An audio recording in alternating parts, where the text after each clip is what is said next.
Welcome in, everybody. We are First Seed Sports or First Seed Fantasy, and we're gonna do some waivers. It was an interesting week this week. Zach, week three, what'd you think? Did you win anything? Not as much as I would have liked to have won, but yeah, I think it was an interesting week for sure. I think that we saw some performances from people we didn't necessarily expect it from, but I think we also saw some really quality performances out of some of these waiver guys we're going to mention here, and that's what gets us excited for the week coming up. So I'm excited to discuss them with you.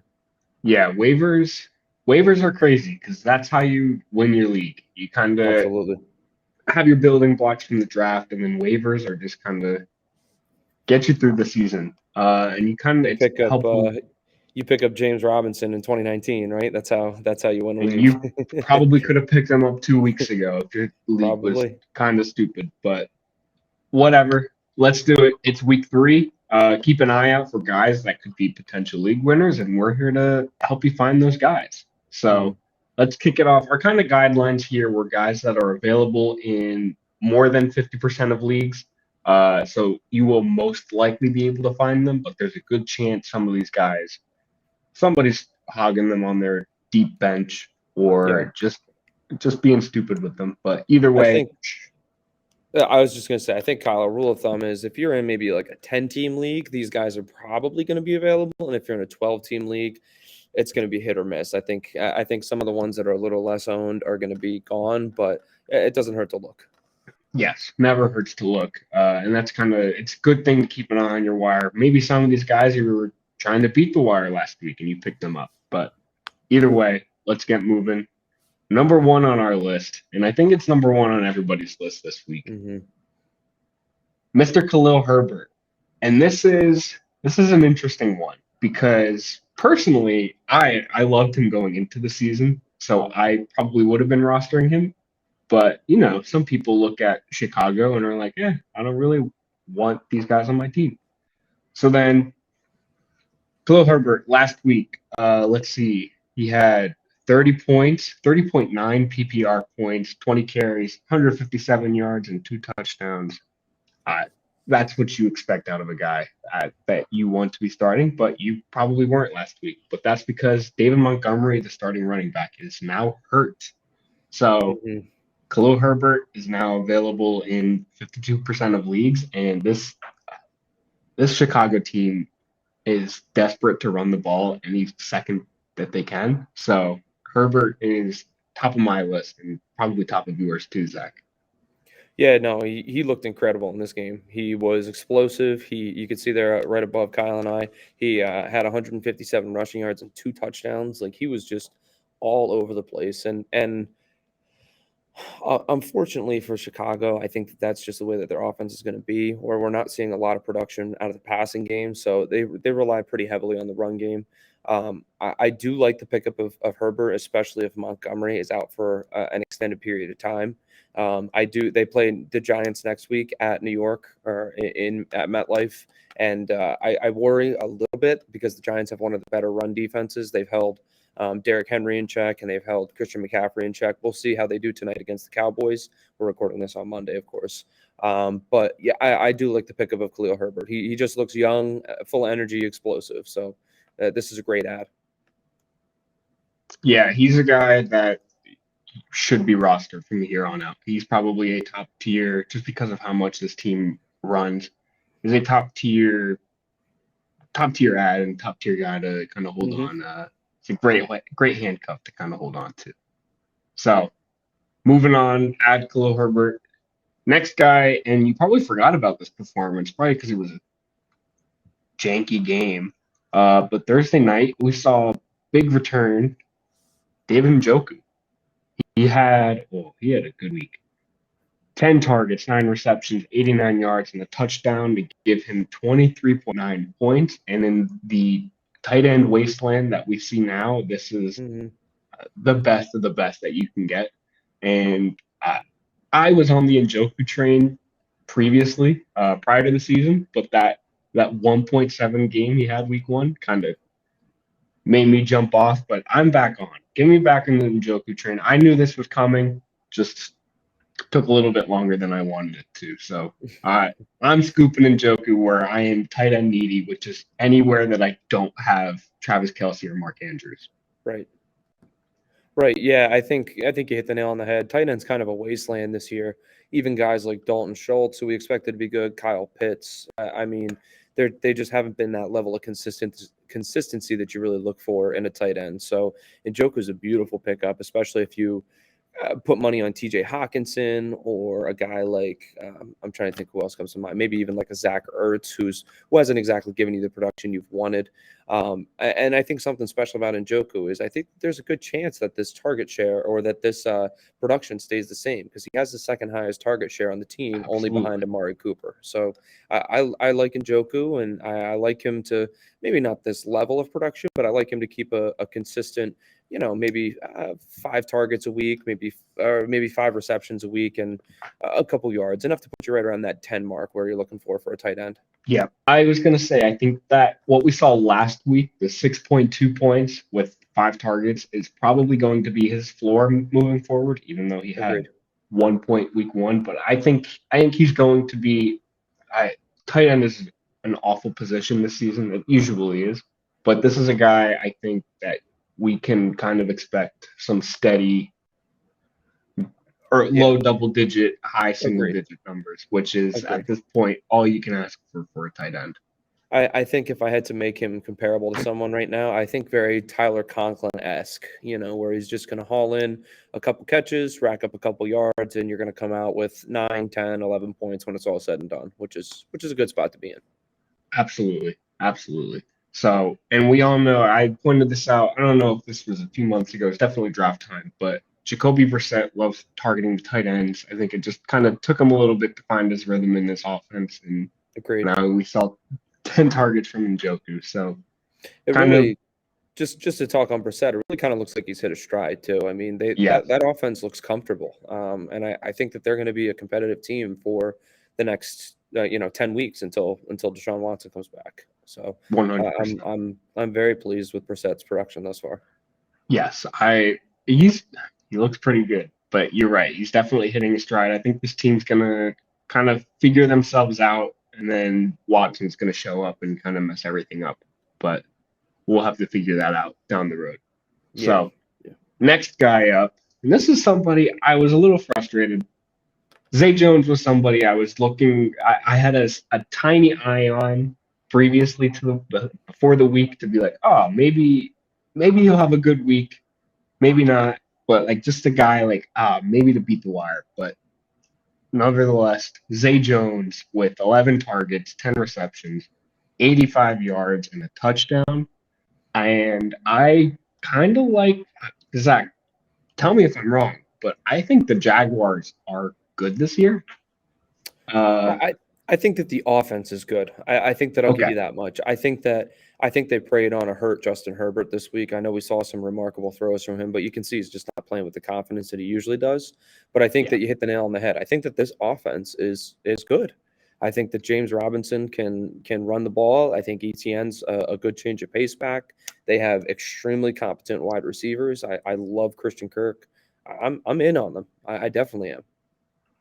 yeah. And something I'd like to point out: Week one, Zay Jones saw 9 targets, and then last week against the Colts, he saw 4. But part of me thinks that's strictly because they had the lead and wanted to maintain it. So James Robinson and ETN just kind of carried the ball all the way through.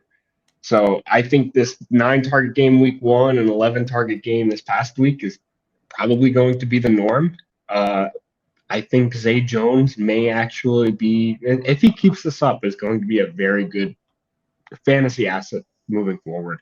But I'll need to see a little bit more before I can permanently say that. But I like the potential here. So give me some Zay Jones. Again, available in 86% of leagues. Odds are he's sitting there on the wire unless you had someone random say, "Yeah, all right, I like him." Agreed. Right there with you. I'm in the same boat. I got nothing else to add. Beautiful. All right. This next guy is interesting, and I think everybody was on the same page with him, where it was just kind of like, eh, like maybe. But I mean, So Greg Dortch, wide receiver for the Arizona Cardinals, has 3 consecutive weeks of 12-point games, with 13 week one, 15 week two, and then 17 this past week. This past week with 10 targets, 9 receptions, and 80 yards. That is what you like to see out of a wide receiver. The only caveat here is Rondell Moore is kind of expected back this upcoming week. So Dortch may very well find himself outside of this offense. But who knows? Maybe he's built up a reputation with Kyler and just continues until week, I think 7 or 8, when Hopkins makes his return. But I think until then, Dortch should be somebody on your bench. So I weird to say because I didn't even know this guy previously to the season, but that's the beauty of the NFL. So what do you think, Zach? I agree with you tenfold. I think Dortch is very, very valuable until DeAndre Hopkins returns to the offense. I think that even with the return of Rondale Moore, I think Dortch is still going to maintain his position in this offense over Moore. I think that we can see that Dortch is clearly comfortable in the offense, and he's a safety blanket for Kyler Murray. So I would say even moving forward, I'm pretty comfortable with him still putting up, 10 points at least a game and being a good flex asset for your fantasy squad. So Rondale Moore doesn't necessarily scare me. I like Greg Dortch, and if I can still get him, admittedly, I'm one of the people that waited on him. But if he's still available somewhere, I'm going out to get him. Yep, available in 66% of leagues. Odds are he's there, but you never know. Somebody might have jumped on him the past 2 weeks, and rightfully so. I mean, 13 and 15 points week two at the waiver wire ad for me. But I mean, we're seeing him sitting between 70 and 90% of snaps, which is you love that. So maybe you've got a 3 wide receiver league. I think Dortch is a fantastic flex play kind of moving forward until he proves us wrong. Agreed. Yep. All right. And then we've got counting 2 honorable mentions. These are guys that, one, we're a little bit on the fence about, and 2 are probably still not available in your leagues, but definitely worth the check. So I'm going to kick us off here with the guy who is probably taken in your league, but you never know, and he should be your number one priority this week, even above Khalil Herbert. And that's our favorite, Jamal Williams. I mean, dude's an animal. I think he's the leading. He's got, I think, the most goal line touches in the NFL. I think I saw that last week, but I mean, he had 2 touchdowns this past week, so I think he just kept the spot up there. But either way, Jamal Williams this past week, 20 carries, 87 yards, 2 touchdowns, and then you add in the fact that DeAndre Swift is now injured and very well could miss a few weeks. That just boosts Jamal Williams into must-start territory in an offense that is weird to say scoring in Detroit, but I think Williams is a must-start, must-add. If he's available, you need him on your roster and he needs to be starting. Yeah, I think even when Swift is back and Swift is healthy, he's a goal line vulture, unfortunately for Swift owners. He seems to be the guy that Dan Campbell likes to go to, and I don't think that's any slight to DeAndre Swift. I think that Jamal Williams just brings the juice when they're down in the end zone. And like Kyle mentioned, if he's out there still, you got to go get him. Yes, 100%. Available in 40% of leagues, so there's a good chance he's not available. But if he is, priority number one, he's the guy to get. And then this last guy is kind of a situational guy to keep an eye on, and that is wide receiver for the Raiders, Mac Hollins. Saw himself. That's an interesting picture of him. Saw himself a huge week this week. 10 targets, 8 receptions, 158 yards, and a touchdown to basically just under 30 PPR points. And that's a huge week. I think he's the wide receiver 2 or 3 on the week, but that's insane. But this is kind of situational. I think this is very much if Hunter Renfrow is out with his concussion again, which he was this past week, Mac is an ad and probably a start this upcoming week. But if Hunter Renfrow's if Renfrow is playing, Hollins is probably somebody you let somebody else jump on. But Zach, what's your take? This was your suggestion. Yeah, so I'm going to take a flyer on Mac Hollins, even if Renfro comes back this week, because I think you can see there he still managed 5 catches for 66 yards last week. He's Yep. a big dude on the outside, and I don't know, Kyle, did you happen to catch any of the Titans game? I'm sorry, the Raiders Titans game. Hardly. That wasn't the game I was excited about, and it didn't look exciting. But I I saw a completely little bit of it. understand. Well, from the looks of it, I mean, Derek Carr really never, I don't want to say never, he didn't look very frequently to Devontae Adams, which was really surprising to me. And I think that that's just an instinct of his to kind of look for his bigger bodied guys like Mac Hollins, like Darren Waller. So part of me wants to believe that Mac Hollins is going to be effective moving forward. And, even if it's to the tune of 15 points a game, I'm happy with that. So I'm going to tentatively add him in some of my deeper leagues where I need to get some bench help. And who knows? Yeah, I think something else to note here is that even last week when Renfro was playing, yeah, you said it, 8 targets. And I mean, he played 88 and 87% of the snaps for his first 2 weeks, jumping up to 97 when Renfro was out this week. He's Right. playing. He's on the field. So you're great point. He very well could be he's a very fine bench player, is Mhm. kind of what I'd say. But if Renfro's out, if Mac is the wide receiver 2 in this offense, I think he's a startable player. But Mhm. that very well that might be matchup dependent. But Agreed. Agreed. obviously we'll know as more games are played. But I mean, Rollins had a huge week that you can't ignore. So Absolutely. add these guys. I think I've got this good roundup. So we'll go Herbert, Njoku, Zay Jones, Dortch, Jamal Williams, and Mac Hollins. The last two, Williams and Hollins, a little bit situational, but definitely adds in our column. So if you've got to drop a guy, like you're basically sitting there like, oh, this guy, I don't want him on my team anymore. Mac Hollins. If you can't snag any of the other two, or you just make 7 waiver attempts and Hollins is the last guy on that list, Yeah, exactly. go for him. I think he's easily a top 5 or 6 ad this week, so you might as well snag him. And if it's not, I don't think you're going to be spending big bucks to acquire him. So no Or love lost if he doesn't pan out. if you're a big dumb idiot like me and you picked up OJ Howard and thought he was going to be relevant this season, then perfect. You can just Zach, you asked about it the moment you picked him up, and I said that was stupid. He ran 3 routes, had 3 receptions and 2 touchdowns. That's not going to happen. That's Yep, not and a then I thing. started him the next week, and guess how many he got me? 0. But I could have, I played against St. Brown and Tyreek Hill and Mark Andrews, so yeah, that was last week, and it wouldn't have you got mattered. So smacked last week, but I either way, stupid of you to pick up OJ Howard. it happens to the best of us. It truly does. That's the beauty of the NFL, where you can pick up any fantastic waiver wire addition and be like, oh, that was a waste, and drop them the next week. It's a beautiful thing. It So is. It definitely is. pick up these fellas. I'm gonna finish here with Khalil on screen. It's a beautiful man.